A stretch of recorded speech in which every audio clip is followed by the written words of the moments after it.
on this Christmas edition of Game. It's the season for thrilling as we max out on the pain, heralding the return of video gaming's original anti-hero. Things turn a little shady at 2K with Jackie and his band of not-so-merry mates. And it's our weekly roundup of free online treats, bite-sized virtual snacks to keep you happy this holiday season.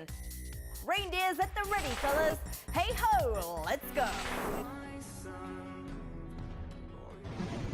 Hello and a very merry welcome to the special Christmas edition of Game. Santarina Kelly at your service. Ho ho, hopefully you've all been good this year, because you do know that Santa only gives the best video games as presents to the best behaved kids, right? And if you've been watching the show diligently this past season, then maybe, just maybe, I can put in a good word for you. Now, in the world of video game vigilantes, heroes come and go, but one name that stands out is Payne, Max Payne. A franchise which pretty much introduced the world to the concept of bullet time. The original Payne was one of the most influential video games released in the last 10 years, even going on to inspire a pretty terrible film. Anyways, if you haven't heard, Max is back in an all-new adventure, this time looking a bit like an aging Bruce Willis as he scours the streets of Sao Paulo, Brazil. But aside from the buzz cut and the beer belly, what else is new this time round? Well, we caught up with our friends at 2K to find out a little more about Payne's return.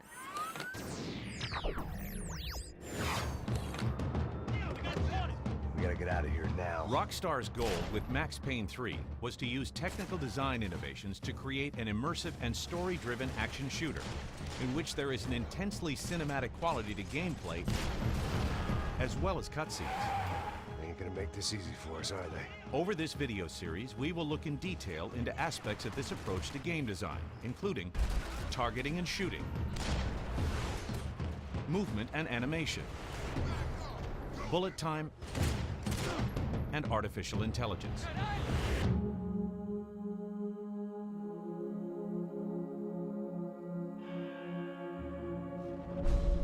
To create as accurate, responsive, and realistic third-person shooter as possible, Max Payne 3's targeting and shooting mechanics have been finely tuned. The game combines the precision of a first-person shooter with a connection to the character you get from third-person games. This core gunplay is based around tight control of the reticle, maintaining full responsiveness without sacrificing realistic character movement. The animations powering Max Payne all work together, so Max can twist and turn fluidly and realistically, ensuring the target is always in Max's sights. This allows for 360-degree shooting, even from a prone position.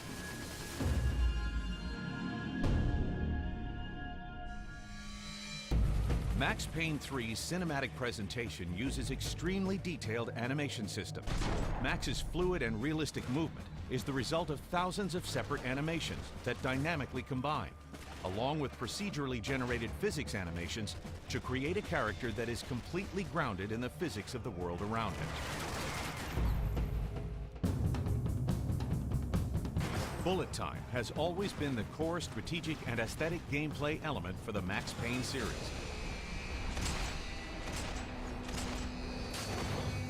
Gunplay has to be both hectic enough for the use of bullet time to make sense and beautiful at any speed.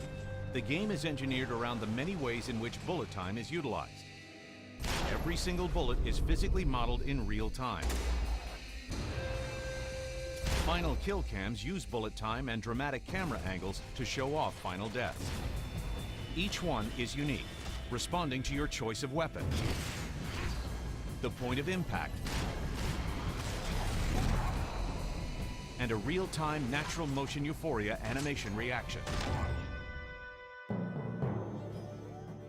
The technology behind enemy intelligence varies depending on if they are untrained street thugs, favela gang members, or elite special forces. There are several thousand unique AI combat animations covering a range of movements, from finding cover to reaction to injuries, all to ensure that no gunfight feels the same. Enemies respond uniquely to weapon hits depending on each weapon's force, angle of hit, animation pose, and environment around them. Max Payne 3 brings all these advances together to create stylish and precise gunplay in an incredibly detailed and beautiful environment. Combined with Max's noirish narrative, it creates an intensely cinematic, non-stop action experience.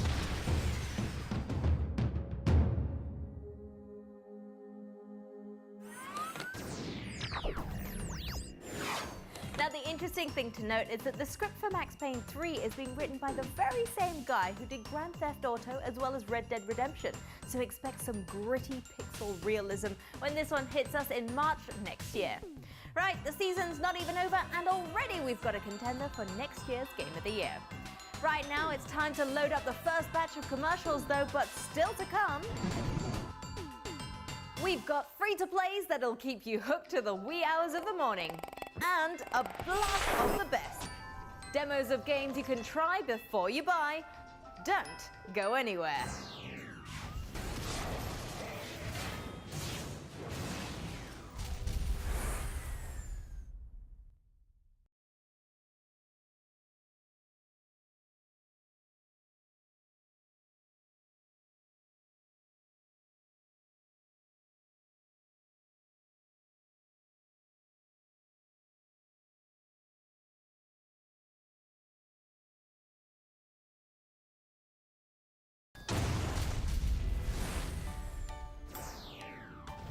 Welcome back. It's Christmas and it's a time for giving.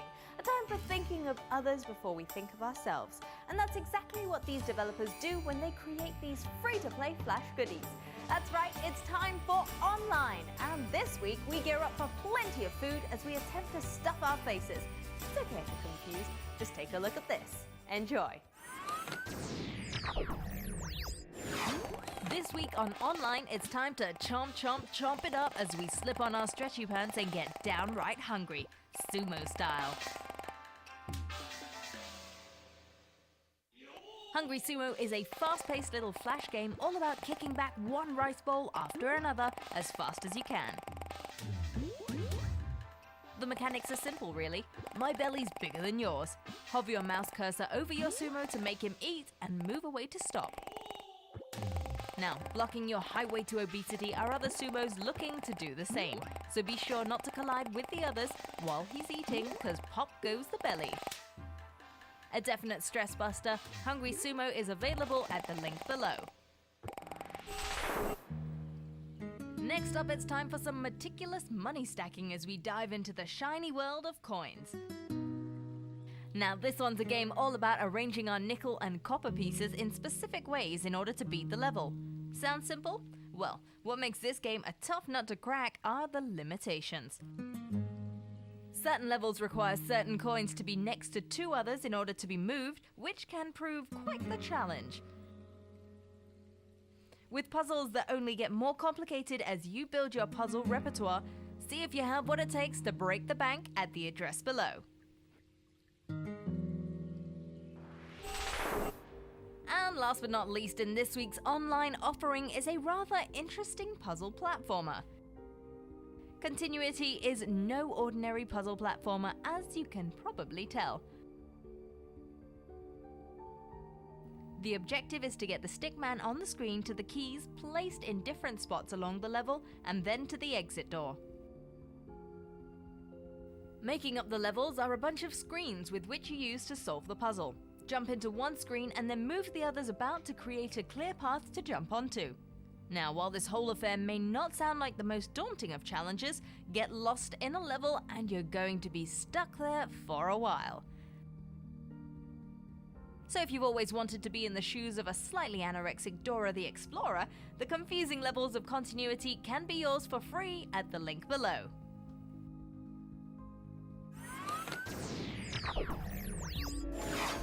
I have to confess to being very surprised by Continuity.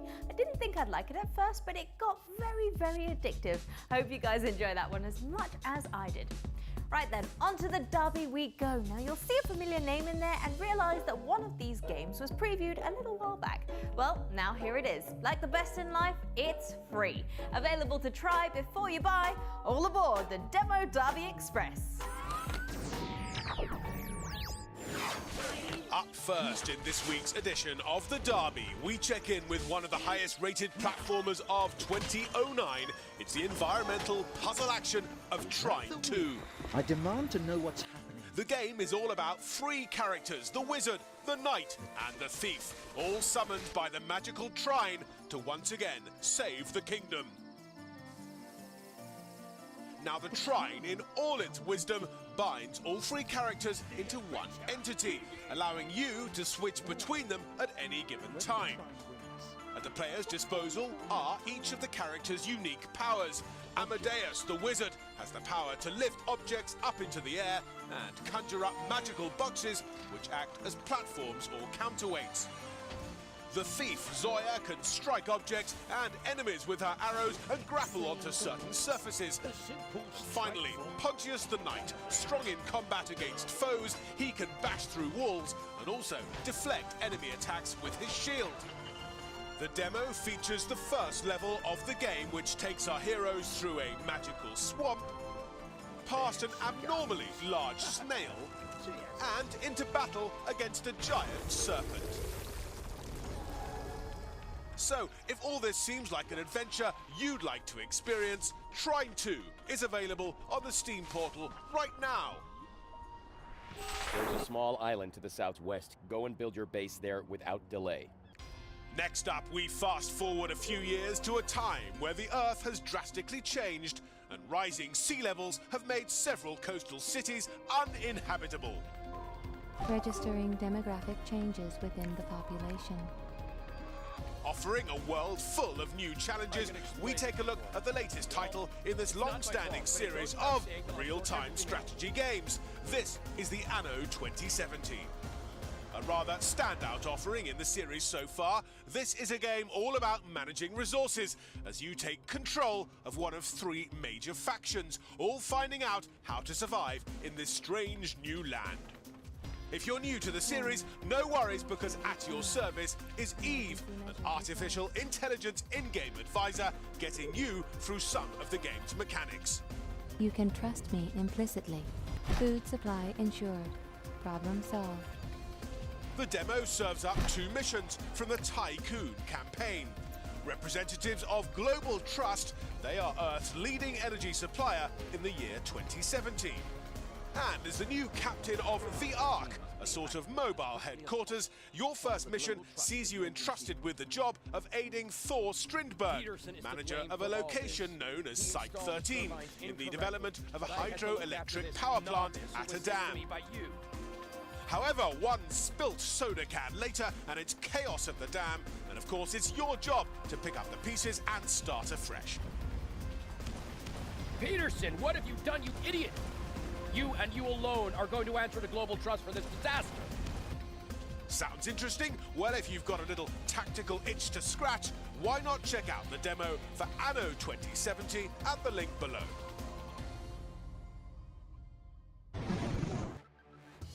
We get our monocles and pipes out to discover what's on the horizon.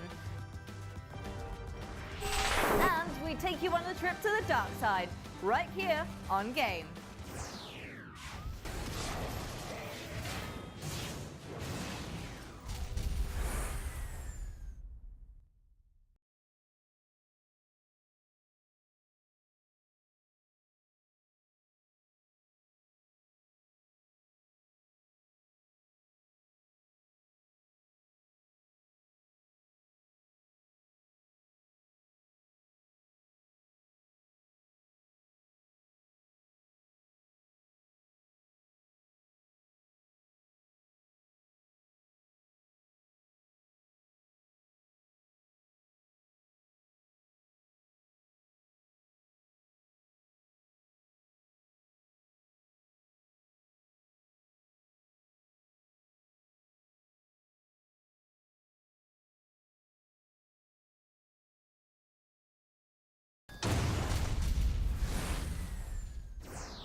Thanks for staying with me, Santa's little helper, on your favorite gaming show. Now, Santa's asked me to help him out a little earlier this year, so I thought I'd pull a little bit of weight and show you guys what you can start hankering for and jotting down on your Christmas list. And speaking of lists, it wouldn't be Christmas without presents. So in celebration of Ubisoft's 25th anniversary, Game is giving away this ultimate stack of virtual Christmas tidings to one lucky viewer. Yep, that's right, we're giving away 25 of Ubisoft's best-selling games. Stay right there, hang on. This is absolutely amazing. Look at this. In the pack, you've got all the Assassin's Creed games, you've got Brothers in Arms, Call of Juarez, a couple of Prince of Persia titles, all the Rainbow Six, Rayman, Heroes of Might and Magic, Driver San Francisco, Tom Clancy's Splinter Cell, and many, many more. And all just for one lucky viewer this Christmas. All you have to do is head over to our Facebook page at facebook.com/ESSGame and post a picture of yourself posing with or as your favorite Ubisoft character. Now, the picture with the most likes wins this awesome collection. Now, the contest is only open for a couple of weeks and we'll announce our winner at the end of episode 30, the first episode of the new year. So get snapping and remember, be creative. All right, now moving on. With the film hitting most cinemas last week, it was elementary that the game should only be around the corner. Delayed from its initial release, I am proud to let you know that the new adventures of Sherlock Holmes, Testament of Sherlock, has been designed primarily for consoles, meaning it should be absolutely stunning. But I shan't spoil everything. Take a look for yourselves as we preview what's to come. We begin this week's look ahead with the new adventures of Sherlock Holmes. Coming to us as an all-new point-and-click adventure, The Testament of Sherlock calls to light the growing tension between Holmes and his compatriot, Dr. Watson, who it seems begins to question his character and integrity after the eccentric detective is accused of several crimes by Scotland Yard. From the dirty streets of London's rundown Whitechapel district to the notorious Newgate prison, this large-scale adventure will see players back in London, era 1898, as Holmes faces one of his most challenging cases yet. A prime suspect in a case involving theft, fraud, and double-crossing, and unable to prove his own innocence. It's up to you and your repertoire of sleuthy skills to discover the truth. So look out for this elementary tale of daring escapades to hit both the PC and consoles early next year. From bowler hats and cobblestones, we shift our attention to something a little more demonic with the return of the hack-and-slash brilliance of Darksiders 2. A sequel to one of the more underrated platformers of last year, Part 2 looks to up the action with even more weapons and a continuation of that biblical plot that sees our hero going up against 4 horsemen of the apocalypse. Developed by some of the most famous names in animation, Darksiders 2 shines the spotlight firmly on the Wrath of Death, the most feared of the legendary 4 horsemen, and a new central character for the series. Definitely one of the games to look out for if you're into wanton bloodletting. Look out for this bad boy in the second quarter of 2012. I see you, Rider of Death. And finally, to close out this edition of the best games that you can look forward to in the coming months, we roll out with our favorite metallic friends as we take our first look at the fall of Cybertron.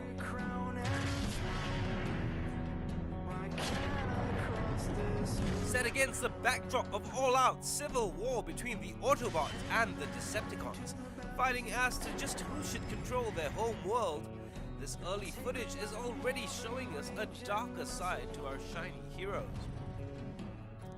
Plus, this one also marks the return of some familiar faces to the Transformers universe.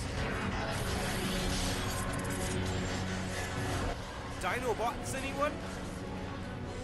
So, look out for the fall of Cybertron to seek refuge in our galaxy in the third quarter of next year.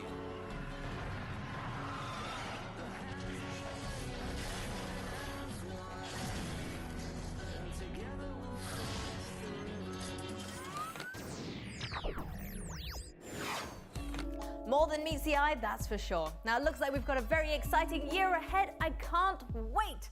Now, something else that you can look forward to is the sequel to The Darkness. And funnily enough, it's called The Darkness 2. I guess they could have put a little more into that title, methinks, but I'm sure you don't care about that, not when you've got new features and angles to play with. Now we sat down with the brains behind the brawn, the good guys from 2K, to talk a little more about this gem as we went inside.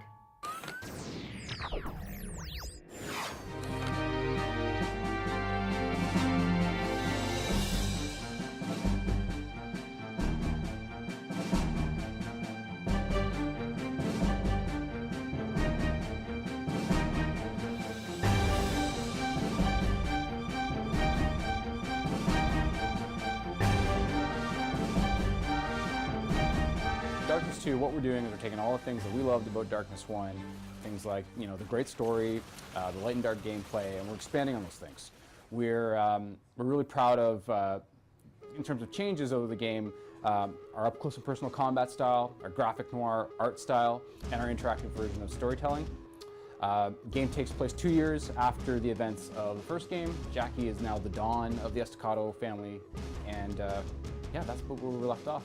We had big shoes to fill from Darkness 1. Everyone loved that game. It was a fantastic game. So we really started looking at the comic books in the first game when we started developing Darkness 2. Yeah, we looked at the first game and we said, you know, what are the places where we can run? What can we build on? And the challenge was looking at the demon arms. We thought there's the potential for, I mean, they're awesome-looking, vicious things. And the first game kind of had them used in a stealth capacity and then maybe a little bit of puzzle solving. And we just said, you know what, let's throw that part out and let's rebuild this and let's make it about close combat, close personal combat that you use those demon arms all the time. You know, most shooters you're fighting from 20, 30 meters away, you're pixel hunting enemies using your, you know, your M4 or what have you. Darkness 2, we have all the guns, they're awesome, but we also have the demon arms. You have your grab demon arm on the left that you use your left bumper with, and we have the slash demon arm on the right with the right bumper. So you can use your guns with the triggers and your demon arms all at the same time while you're controlling your character and while you're controlling your camera. And that allows you this great fluidity of combat where you can rush into an encounter and deal with enemies any way you want, and it's all at your fingertips. There's no selecting what demon arm you want to use for any given encounter. They're always there for you. You've got this guy who's got demon arms that have teeth, who's ripping things apart at close range. We couldn't shy away from the blood and gore. So it's all through the game, but I mean, I think it's appropriate. We definitely do have destructible elements in our environments. We try and really focus that towards the gameplay, the up-close personal combat that we're trying to hit. I think that we have an incredibly engaging story that I can't wait to share with players. It's above and beyond what you see in most shooters of this magnitude. Most people see these kind of gory, violent shooters and they don't expect much of a story.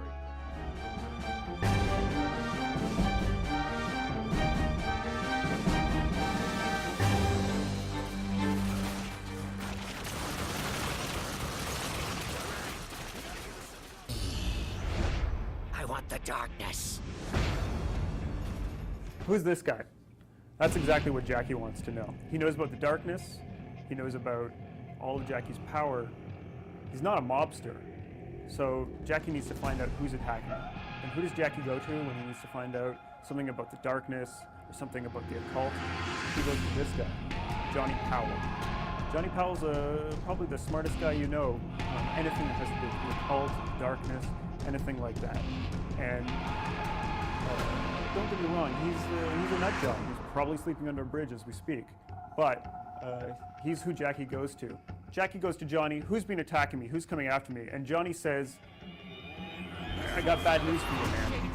It's these guys. It's the Brotherhood, the holy grail of secret societies. They've been around for thousands of years, and they used to control the darkness, but they've lost it. Ever since then, they wanted to get it back.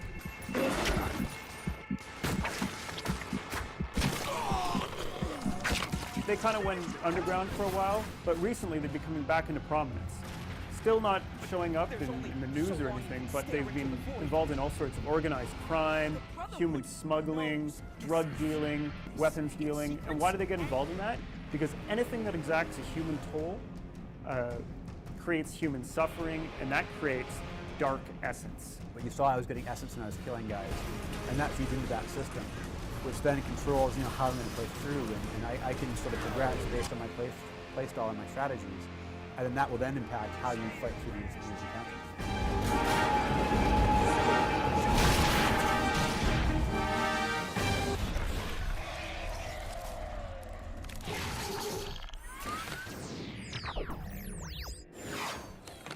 Darkness 2 hits stores in February next year. Don't blink or you'll miss it. All right, that's about it for this Christmas edition of Game. Remember, we've got full episodes up on our website, espnstar.com/game. You can chat with us on Facebook at facebook.com/ESSGame, and you can tweet us too at twitter.com/ESSGame. With that, it's time for me to say, on behalf of everyone here at the Game team, we wish you a Merry Christmas, we wish you a Merry Christmas, we wish you a Merry Christmas and a Happy New Year. And on that note, we'll leave you with this. Enjoy.